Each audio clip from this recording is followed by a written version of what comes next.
Hello friends, here you can see two planes intersecting each other. One is horizontal, another is the vertical plane. This black one is a vertical plane, this blue one is the horizontal plane, and this horizontal and vertical planes together are dividing this whole space into four quadrants. Okay, so here we call this as the quadrant. Each quadrant, if you see this in from this angle, you will see a plus sign like thing here. Okay, so this way it looks like.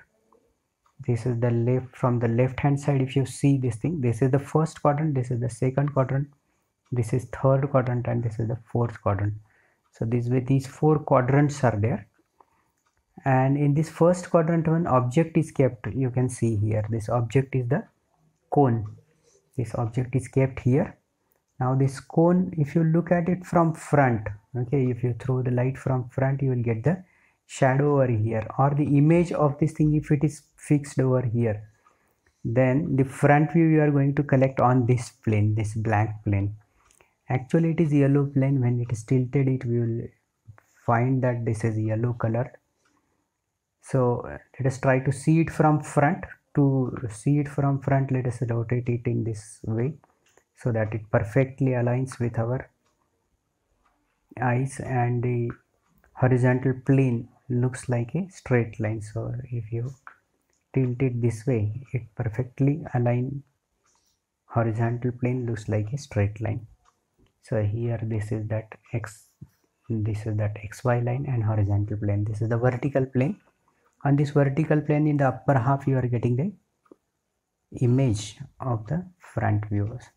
So though it is appearing like a triangle, it is not triangle. Try to see. Let us see this thing. If it is slowly tilted, you will come to know it is indeed a cone. Okay, this cone is kept slightly above the horizontal plane. Now if you tilt it in such a way that if you see it from top, you will see a circle for this cone. Okay, and if you try to perfectly align it, okay, this vertical plane will appear now like a straight line. So this is the top view.